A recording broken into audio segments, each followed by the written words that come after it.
కూటమి ప్రభుత్వం అధికారంలోకి వచ్చిన తర్వాత ఈ యొక్క రాష్ట్ర వ్యాప్తంగా ఉన్నటువంటి 17 ప్రభుత్వ మెడికల్ కాలేజీలను ప్రైవేట్ పరం చేస్తూ దశల వారీగా ప్రైవేటు వ్యక్తుల చేతుల్లో కట్టబెట్టడాన్ని నిరసిస్తూ ఈరోజు ఆంధ్రప్రదేశ్ రాష్ట్ర వ్యాప్తంగా వైఎస్ఆర్ కాంగ్రెస్ పార్టీ అధినేత మాజీ ముఖ్యమంత్రి వైఎస్ జగన్మోహన్ రెడ్డి ఇచ్చినటువంటి పిలుపులో భాగంగా మొదటి రోజు ఏదైతే ఈ యొక్క పోస్టర్ ఆవిష్కరణ కార్యక్రమం చేపట్టారో ఈ యొక్క ప్రైవేట్ కాలేజీలకు అప్పగించడాన్ని నిరసిస్తూ దశల వారీగా ఉద్యమాన్ని తీవ్రతరం చేస్తున్న నేపథ్యంలో తిరుపతిలో ఈ యొక్క ప్రైవేట్ కాలేజీలకు ప్రైవేట్ పరం చేయడాన్ని నిరసిస్తూ ఈరోజు సంతకాల కార్యక్రమం చేపట్టారు. ప్రస్తుతం తిరుపతి నగరంలో ఉన్నటువంటి ఈ యొక్క కార్యక్రమానికి సంబంధించి తిరుపతి మేయర్ డాక్టర్ శిరీషతో పాటు రాయలసీమ మేధావుల ఫోరం కన్వీనర్ పురుషోత్తం రెడ్డి గారు కూడా ఉన్నారు. ప్రధానంగా ఈ యొక్క ప్రైవేట్ పరం చేయడాన్ని ఏ విధంగా చూడాలంటారు సార్? ఒక దశల వారీగా ప్రజారోగ్యాన్ని ప్రైవేట్ వ్యక్తుల చేతులకు వెళ్లడాన్ని ఏ విధంగా చూడాలంటారు?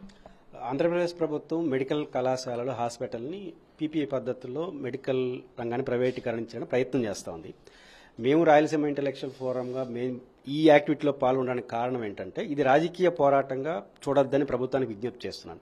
వైఎస్ఆర్ కాంగ్రెస్ పార్టీకి తెలుగుదేశానికి ఉండొచ్చు, బట్ ఇది ప్రజా ఆరోగ్యానికి సంబంధించిన వ్యక్తమయ్యే ఒక ఆకాంక్ష చూడాలి తప్ప నిరసనకు కూడా చూడాల్సిన అవసరం లేదు. ఎందుకంటే ప్రజలందరూ కూడా మెడికల్ కాలేజీలు కానీ ప్రాథమిక వైద్యం కానీ ప్రాథమిక విద్య కానీ ప్రభుత్వ సారథ్యంలో ఉండాలనేది ప్రపంచ అనుభవాలు.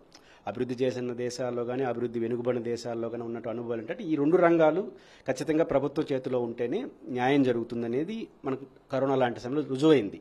అందులో భాగంగా వైఎస్ఆర్ కాంగ్రెస్ పార్టీ మాజీ ముఖ్యమంత్రి జగన్మోహన్ రెడ్డి గారు 17 మెడికల్ కాలేజీలు తీసుకురావడం, ఆ కాలేజీలు సగం పూర్తి కావడం, వీటి నేపథ్యంలో ప్రభుత్వం తీసుకునే నేను వెనక్కి తీసుకోవాలి, పూర్తిగా ప్రభుత్వ రంగంలో ఉండాలన్న జగన్మోహన్ రెడ్డి గారు ఇచ్చిన పిలుపును సంఘీభావం చెప్తూ వాళ్ళ సంతకాల ఉద్యమంలో భాగస్వాములైన ప్రభుత్వం కూడా మరొకసారి విజ్ఞప్తి, ఇది రాజకీయ ఉద్యమంగా చూడొద్దండి, ఇది ప్రజల ఆకాంక్షలకి ప్రతిబింబంగా చూడాలి, ఖచ్చితంగా ఈ విషయంలో ప్రభుత్వం వెనక్కి తగ్గాలి, తగ్గకపోతే రాజకీయంగా మీకు నష్టం, ప్రజలకి నష్టం.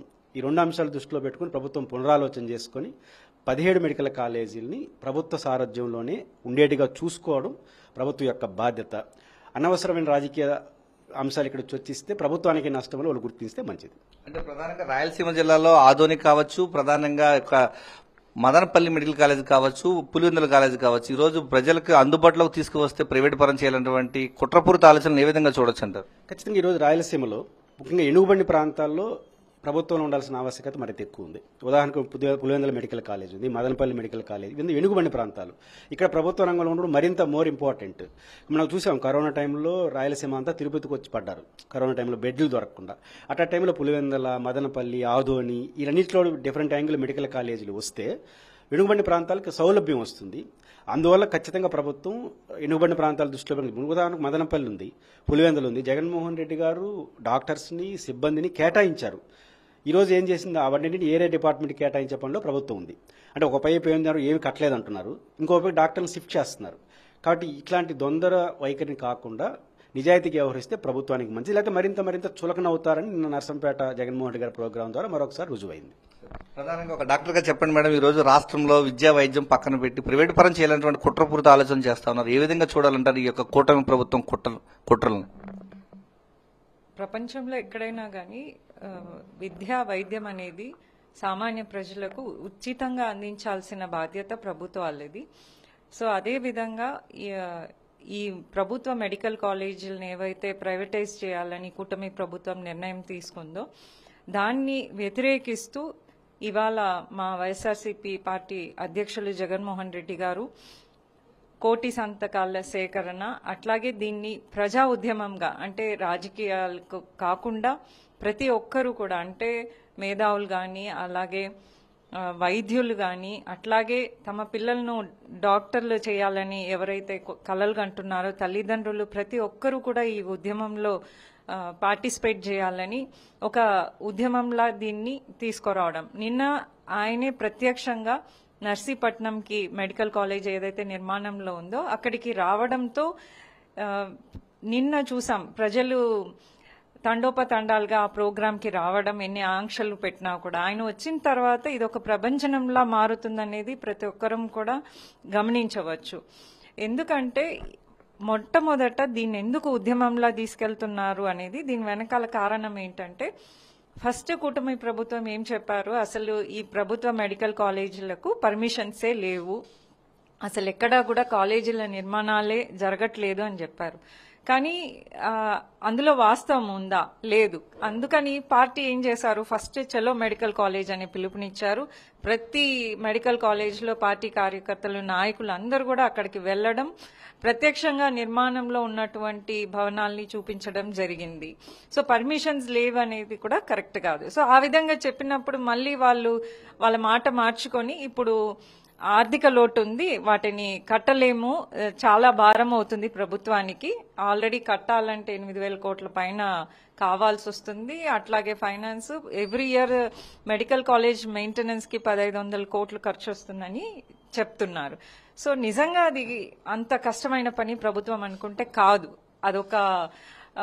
అదొక కారణంగా చూపుతున్నారు అంతే. ఎందుకంటే మనం చూసాము గత ప్రభుత్వంలో 2.5 సంవత్సరం కోవిడ్ లాంటి కాలంలో కూడా జగనన్న ఏదైతే మాట అంటే అనుకున్నారో, అంటే ఉచితంగా ప్రభుత్వ మెడికల్ కాలేజీలు వస్తే దానికి అనుసంధానంగా ఒక టెర్షరీ హాస్పిటల్ వస్తే, ప్రతి జిల్లాకు ఒక టెర్షరీ హాస్పిటల్ వస్తే సూపర్ స్పెషాలిటీ హాస్పిటల్స్ యొక్క సౌకర్యం పేద ప్రజలకు దగ్గరగా చేసిన వాళ్ళం అవుతాం. ఎందుకంటే కోవిడ్లో నిజంగా ప్రత్యక్షంగా అందరం చూసాం. ఎందుకంటే రాయలసీమలో ఇప్పుడు తిరుపతిలో ఒక రుయా హాస్పిటల్ తప్పితే టెర్షరీ హాస్పిటల్ ఎక్కడ కనబడదు, స్విమ్స్ కూడా. సో రాయలసీమలో ప్రతి చోట నుంచి ఇక్కడ చాలా మంది కోవిడ్ టైంలో ఇక్కడికి రావడము, బెడ్లు లేక అవస్థలు దగ్గరలో చాలా చూసాం. అదే ఒక డిస్ట్రిక్ట్ హెడ్ క్వార్టర్స్ కి ఒక కాలేజ్, దానికి అనుసంధానంగా ఒక టెర్షరీ హాస్పిటల్స్, అలాగే సూపర్ స్పెషాలిటీ వైద్యం తీసుకొస్తే ఖచ్చితంగా ప్రజలకు వైద్యాన్ని, అందులోనూ నాణ్యం అంటే స్పెషలిస్ట్ వైద్యాన్ని ఉచితంగా అందుబాటులోకి తీసుకురావచ్చని ఆయన ఏదైతే తలచి ఈ 17 మెడికల్ కాలేజ్ని పర్మిషన్స్ తీసుకోవడం, 100 ఎకరాలను ఆల్రెడీ ల్యాండ్ అక్విజిషన్ చేయడం, నిర్మాణాలు స్టార్ట్ చేసి 3 ఫేజుల్లో కంప్లీట్ చేయాలని ఒక ప్రణాళిక రూపొందించి ఆల్రెడీ 5 మెడికల్ కాలేజెస్ పూర్తి చేయడం, తర్వాత 2 మెడికల్ కాలేజెస్ ఆల్రెడీ పర్మిషన్స్ కూడా వచ్చిన వాటిని కూడా వీళ్ళు లెటర్స్ రాసి ఆపించడం జరిగింది. సో వీటన్నిటిని మనం దృష్టిలో పెట్టుకోవాల్సింది ఏంటంటే ఫైనాన్స్ అవన్నీ కారణాలు చూపుతూ దీన్ని మెయిన్ గా ప్రైవేటైజేషన్ చేయాలని అయితే నిర్ణయం తీసుకున్నారు. సో ఇది సరైనది కాదు అనేది మనము ప్రజా ఉద్యమంలో చూపించాలి అని మన జగన్ గారు ఇచ్చిన పిలుపు మేరకు ఇవాళ తిరుపతి నగరంలో ఇక్కడ ప్రముఖ వైద్యులు, అలాగే రాయలసీమ మేధావుల ఫోరం కన్వీనర్ పురుషోత్తం మాకిరెడ్డి గారు, అలాగే ఇక్కడ ఉన్నటువంటి ప్రముఖుల చేత సంతకాలు, 1 కోటి సంతకాలు ఏదైతే పార్టీ పిలుపునిచ్చిందో అది ఇవాళ సేకరించడం జరిగింది. అలాగే తిరుపతి ప్రజలను కూడా ఈ ఉద్యమంలో వాళ్ళు కూడా భాగస్వాములు కావాలనేది మా అందరి మనవి. పార్టీలకు అతీతంగా ఈరోజు ప్రతి ఒక్కరు కూడా సంతకాల సేకరణలో భాగస్వామ్యం అవుతున్నారు. ఎలా అనిపిస్తుంది సార్ ఈరోజు కూటమి ప్రభుత్వం కుట్రలు ఈరోజు విద్యా వైద్యం దూరం చేయాలన్నటువంటి ప్రైవేటైజేషన్ చేయాలన్న ఆలోచన? నేను మొట్టమొదటిగా ఒక డాక్టర్గా ఈ ప్రైవేట్ కాలేజీల ప్రైవేటీకరణ అయితే 100% వ్యతిరేకిస్తున్నాను. ఎందుకంటే నేను కూడా ఒక గవర్నమెంట్ కాలేజీలో చదువుకునే డాక్టర్ అయిన వ్యక్తిగా ఆ సాధక బాధకాలు ప్లస్ ప్రైవేట్ కాలేజెస్కి గవర్నమెంట్ కాలేజీల్లో ఉండే క్వాలిటీ ఆఫ్ ఎడ్యుకేషన్కి తేడా నాకు పూర్తిగా తెలుసు. మేము చదువుకునే రోజుల్లో అసలు ప్రైవేట్ మెడికల్ కాలేజీలు అనేటివి ఉండేటివి కాదు. ఉమ్మడి ఆంధ్రాలో మొత్తం 9 మెడికల్ కాలేజీలు ఉన్నాయి. ఒక్కసారి రాజశేఖర రెడ్డి గారు వచ్చినాక మళ్ళీ ఒక 4 రిమ్స్లను ఒక 3, ఒక అనంతపురం మెడికల్ కాలేజీని తీసుకొచ్చాడు. ఆ తర్వాత చరిత్రలో నాట్ ఓన్లీ ఇన్ ఆంధ్రప్రదేశ్, భారతదేశంలోనే 17 మెడికల్ కాలేజీలు పెట్టాలన్న ఆలోచన రావడమే అది చాలా గొప్ప, అంటే జనాలకు ఒక వరము, అది ఒక చాలా సాహసోపేతమైన నిర్ణయం. ఒక్క మెడికల్ కాలేజీకి పర్మిషన్ రావాలంటేనే చాలా కష్టము. అలాంటిది ఒక్కొక్క కాలేజీకి 30 నుంచి 50 ఎకరాలు స్థలాన్ని సేకరించి దాదాపు అనుకున్న 3 సంవత్సరాల్లో, 2 సంవత్సరాలు కోవిడ్ పోతే 3 సంవత్సరాల్లో 5 కాలేజీలు ఫినిష్ చేసి పర్మిషన్స్ తెచ్చి అడ్మిషన్స్ రావడం అనేది అది చాలా గొప్ప విషయం. ఒక గవర్నమెంట్ కాలేజ్ స్థాపిస్తే నాట్ ఓన్లీ మెడికల్ ఎడ్యుకేషన్, దాని మీద ఆధారపడి ప్రత్యక్షంగా పరోక్షంగా కొన్ని వేల మందికి ఉపాధి దొరుకుతుంది. ఆ చుట్టుపక్కల ఊర్లు డెవలప్ అవుతాయి.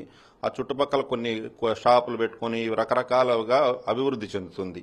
అదే ఒక ప్రైవేట్కి ఇచ్చేసినారనుకోండి ఏమవుతుంది, అన్ని వాళ్ళ చేతుల్లో చెప్పు చేతల్లో ఉంటాయి. ఒక పేషెంట్ ఇప్పుడు ఒక అతి తక్కువ ఫెసిలిటీస్ ఉన్న గవర్నమెంట్ మెడికల్ కాలేజీతో పోల్చితే కొన్ని ప్రైవేట్ మెడికల్ కాలేజీలు చాలా గొప్పవని పేరున్న మెడికల్ కాలేజీల్లో కూడా ఇంత క్వాలిటీ ఆఫ్ ట్రీట్మెంట్ ఉండదు. వాళ్ళు ఎంతసేపు ప్రైవేట్ మెడికల్ కాలేజీ వాళ్ళు ధనార్జన కోసం చేస్తారు తప్ప ఎవ్వరూ సేవ చేయడానికి ఎవ్వరూ ఉండరు. ప్రతిదీ బిజినెస్ లాగే చూస్తారు. అదే ఒక గవర్నమెంట్ కాలేజ్ ఉందంటే చాలా అంటే మన రూరల్ ఏరియాస్లో దాదాపు 80 నుంచి 90% మంది పాపం వైద్యానికి కూడా ఖర్చు పెట్టలేని పరిస్థితుల్లోనే ఉన్నారు. ఇవన్నీ గమనించే రాజశేఖర రెడ్డి గారు ఆరోగ్యశ్రీ అనేది తీసుకురావడం జరిగింది. అదొక అద్భుతమైన నిర్ణయం. ఈ ఫెసిలిటీస్ జనాలకు డైరెక్ట్గా అందాలంటే ఓన్లీ ఒక గవర్నమెంట్ మెడికల్ కాలేజ్ ద్వారా మాత్రమే, గవర్నమెంట్ హాస్పిటల్స్ ద్వారానే అందుతాయి. అంతే తప్ప ప్రైవేటు వాళ్ళ ద్వారా జనాలకి ఎప్పుడు కానీ ఉచితంగా ఎలాంటి వైద్య సేవలు అందవు. అది ఒక బిజినెస్ లాగే చూస్తారు. కాబట్టి గవర్నమెంట్ వాళ్ళు దయచేసి పార్టీల గురించి ఆలోచించొద్దు. ఇది జగన్మోహన్ రెడ్డి గారు స్టార్ట్ చేశారు, వాళ్ళకి పేరు వస్తుందని ఆలోచించకుండా ఈ నిర్ణయాన్ని మీరు వెనక్కి తీసుకుంటే చాలా మంచిది.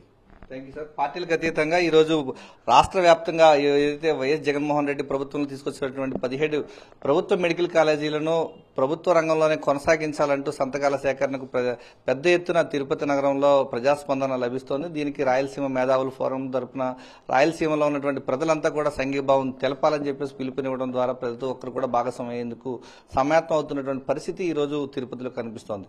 కెమెరామెన్ ఎల్ఐతో విజయమూర్తి, సాక్షి టీవీ, తిరుపతి నుంచి.